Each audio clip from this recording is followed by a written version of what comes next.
Ya cerita, namanya kita juga pembeli pasti beli juga ya. Jadi cerita-cerita kayak gitu. Gimana Kak hari ini gitu? Pasti dia bilang, ah lumayan agak sepi dari ini perusahaan udah nggak ada, banyak tutup. Itu tuh kayak sepi banget.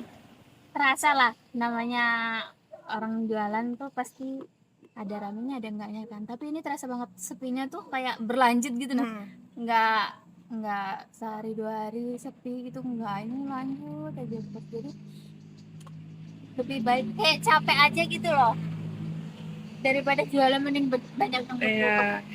Belum lama buka lapak udah tutup, terus kayak kontrakan juga pasti sepi. Di LTK itu banyak banget kontrakan kosong itu karena mes-mes itu juga kan banyak tutup ya, karena nggak ada pekerjanya lagi pada pulang kampung. Nggak hanya kontrakan sih mbak, ini kayak sekolah juga, Iya. karena juga program pemerintah apa kayak Gen Z itu kebanyakan nggak mau punya anak lebih dari satu karena yaitu ekonomi ya. Menurut aku sendiri juga aku nggak bakal nambah kalau ekonominya tuh masih di bawah, nggak Iya. stabil ya, karena tuh berat banget di masa sekarang, gaji pas-pasan hanya nggak bisa untuk nambah lagi gitu. Sekolah itu sepi loh kak, waktu pendaftaran itu kayak di sekolah tiga ya, itu kan semua pada tutup ya perusahaan, jadi tuh pendaftarannya berkurang. Yang tahun lalu dia 100 murid, sekarang itu udah jadi ini beberapa cuma setengahnya aja. Di sekolah di L3 tuh gitu, tempat anak anakku sekolah tuh kan gitu dia berkurang. Jadi nggak hanya UMKM sih yang turun, semuanya berpengaruh banget. Kebanyakan orang pulang kampung. Iya. Yang warga lokal tuh kayak nambahnya juga nggak bakal mau, soalnya tuh ekonominya down banget. Mungkin itu aja kali Ah, ya. iya. Kira-kira Masnya udah berapa lama kerja? 2 tahunan baru 2 tahunan ya. ya. Sebelumnya? Sebelumnya di Jawa. Oh di Jawa. Belum bekerja tambang berarti ya? Belum. Oh, untuk di tambang sendiri posisinya sebagai? PS support Itu kayak listrik. oh Ya. listrik ya. Nah untuk perekrutannya waktu itu emang datang ke sini untuk mau kerja tambang atau dipanggil atau? Awalnya daftar dulu, nanti kan panggilan kan interview, baru nanti MCU. Nah kira-kira dengan banyaknya sekarang tambang-tambang di khususnya di wilayah L sendiri kan udah banyak yang tutup, Ya banyak. terus dimutasi kan Ya. jauh. Itu kira-kira apa yang perlu disiapkan atau kekhawatiran apa sih yang terbesar bagi para pekerja tambang gitu biasanya? Paling efeknya ini ya Mbak, apa tuh PHK massal. Nah itu jadi dari kita sendiri harus siap-siap dari kedepannya untuk apa tuh belajar nambah skill atau berbanyak nabung, sama kalau bisa bikin usaha sendiri. Mungkin itu. Mungkin untuk plan ke depannya apa mau tetap stay di tambang terus atau bakal ada pindahan ke pekerjaan lain gitu yang Kalau dari saya sendiri rencana ini usaha. usaha Ya, ya. nggak ditambang terus. Sudah berapa lama kerja di tambang?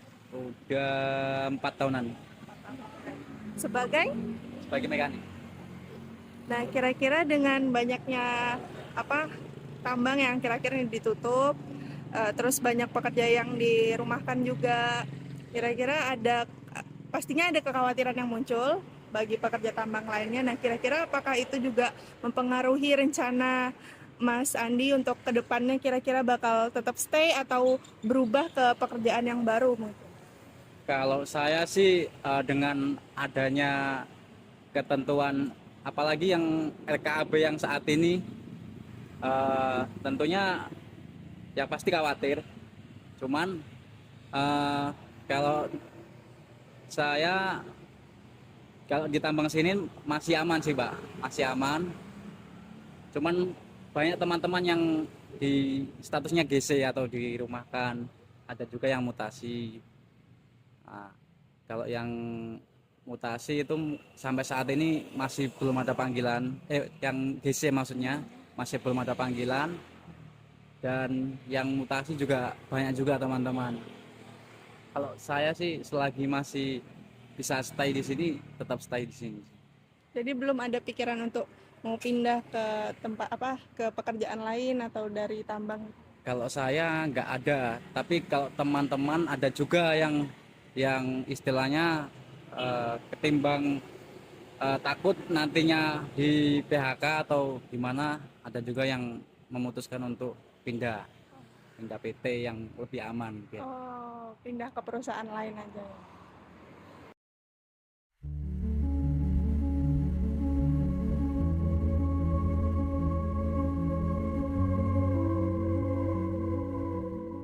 Apa yang akan terjadi jika industri pertambangan batubara di Indonesia tutup secara permanen?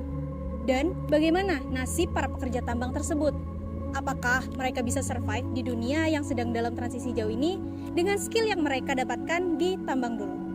Lalu, bagaimana nasib para masyarakat yang hidupnya bergantung pada aktivitas pertambangan itu? Bukankah itu artinya mereka juga perlu ikut berubah untuk bertahan hidup? Dalam beberapa dekade terakhir, tren transisi energi mendorong banyak negara untuk beralih menuju energi yang lebih bersih dan berkelanjutan. Indonesia pun turut menyatakan komitmennya dalam upaya global tersebut. Namun, kita tidak bisa menutup mata bahwasannya Indonesia masih merupakan salah satu negara yang masih mengandalkan ekspor sumber daya mineral, terkhususnya batu bara. Ini bukan hanya soal angka produksi atau nilai ekspor. Ada jutaan masyarakat yang menggantungkan mata pencahariannya pada sektor pertambangan. Ketika transisi energi mulai mengurangi ketergantungan terhadap batu bara, dampaknya tidak hanya dirasakan oleh perusahaan, tetapi juga oleh pekerja tambang dan masyarakat di sekitar kawasan pertambangan. Wilayah-wilayah yang sebelumnya tumbuh karena aktivitas tambang, kini mulai menghadapi penurunan pendapatan. Lapangan pekerjaan menyempit, aktivitas ekonomi melambat, dan ketidakpastian masa depan semakin terasa. Kelompok masyarakat inilah yang seharusnya menjadi fokus utama dalam proses transisi energi global. Kita tidak bisa berbicara tentang masa depan yang hijau tanpa memastikan mereka yang selama ini menopang perekonomian. Bayangkan menjadi seorang pekerja tambang di tambang batu bara yang sekarang sudah berusia 40-50 tahun. Selama bertahun-tahun, hidupnya dihabiskan di industri batu bara. Keahlian yang ia miliki sangat spesifik seperti bekerja dalam sistem tambang, mengoperasikan alat berat, dan lainnya. Lalu suatu hari tambang itu ditutup. Kekhawatiran terbesarnya tentu saja kehilangan pekerjaan. Memang benar bahwa industri energi terbarukan saat ini sedang berkembang. Namun pertanyaannya, apakah lapangan kerja yang tersedia benar-benar cukup? Dan apakah keterampilan yang dibutuhkan sesuai dengan yang telah dimiliki para pekerja tambang? Realitanya, tidak semua pekerja tambang dapat dengan mudah beralih menjadi teknisi panel surya atau ahli turbin angin. Terdapat kesenjangan keterampilan yang cukup signifikan. Selain itu, faktor usia dan keterbatasan akses terhadap pendidikan ulang juga menjadi tantangan tersendiri. Dengan keadaan seperti ini, tidak mengherankan jika bagi sebagian pekerja tambang merasa bahwa transisi hijau justru menjadi ancaman bagi keberlangsungan hidup mereka, bukan sebagai peluang baru yang menjanjikan. Adanya kekhawatiran akan kehilangan pekerjaan dan tidak mendapatkan peluang baru akan pernah partisipasi dalam transisi energi, tidak lain adalah akibat manajemen transisi energi yang tidak memperhatikan aspek masyarakat secara menyeluruh. Di daerah yang sangat bergantung pada industri tambang, penutupan tambang berpotensi meningkatkan angka pengangguran. Ketika banyak pekerja yang kehilangan pekerjaan di waktu yang sama, efeknya tidak hanya dirasakan oleh pekerja itu sendiri, tetapi juga oleh pelaku usaha kecil dan masyarakat sekitar yang ekonominya ikut bergantung pada institusi tambang. Dalam jangka panjang, masyarakat yang merasa tidak dilibatkan atau diperhatikan dapat kehilangan kepercayaan pada kebijakan tersebut dan menolak agenda transisi energi, sehingga tujuan energi bersih menjadi lebih sulit untuk dicapai. Oleh karena itu, transisi energi perlu direncanakan tidak hanya dari sisi lingkungan, tetapi juga dari sisi sosial dan ekonomi masyarakat yang terdampak.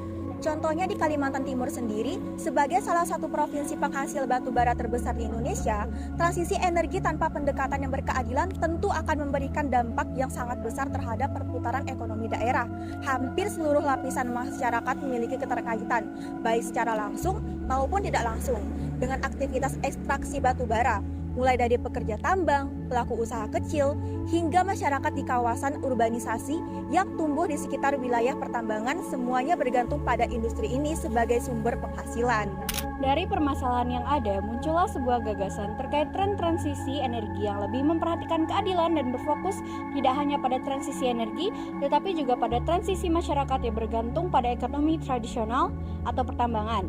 Kepekerjaan yang lebih ramah lingkungan tetapi juga layak.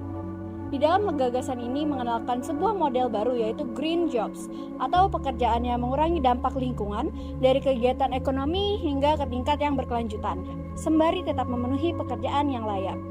Melalui pendekatan Just Energy Transitions, pemerintah dan masyarakat perlu berjalan beriringan untuk dapat memastikan bahwa transisi energi tidak identik dengan hilangnya kesejahteraan saja, tapi pergeseran dari batu bara menuju energi bersih memang akan mengubah struktur pekerjaan. Tetapi hak atas pekerjaan yang layak, aman dan berkelanjutan harus tetap berjalan dan menjadi prioritas. Secara nasional, Indonesia memiliki peluang besar untuk dapat mengembangkan green jobs sebagai bagian dari kebijakan retaining bagi pekerja tambang. Potensi ini bukan hanya wacana saja, tetapi bisa menjadi arah bagi kebijakan yang baru dan juga konkret. Beberapa sektor yang menjadi fokus antara lain seperti pengembangan energi terbarukan, contohnya tenaga surya, angin, dan panas bumi.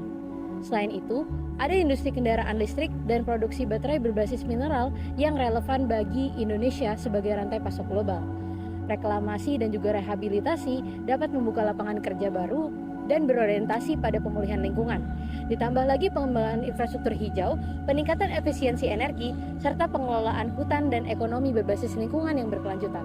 Dengan perencanaan yang tepat, transisi energi bukan sekedar perubahan sumber daya saja, tetapi juga peluang untuk menciptakan masa depan kerja yang jauh lebih adil dan berkelanjutan. Kalau kita peduli pada bumi, kita juga harus peduli pada apa yang kita bangun hari ini. Mari beralih ke green jobs, jadilah bagian dari solusi. Mulai dari diri kita, pilih, sadar, dan berkembang bersama. Green Future, Secure Job.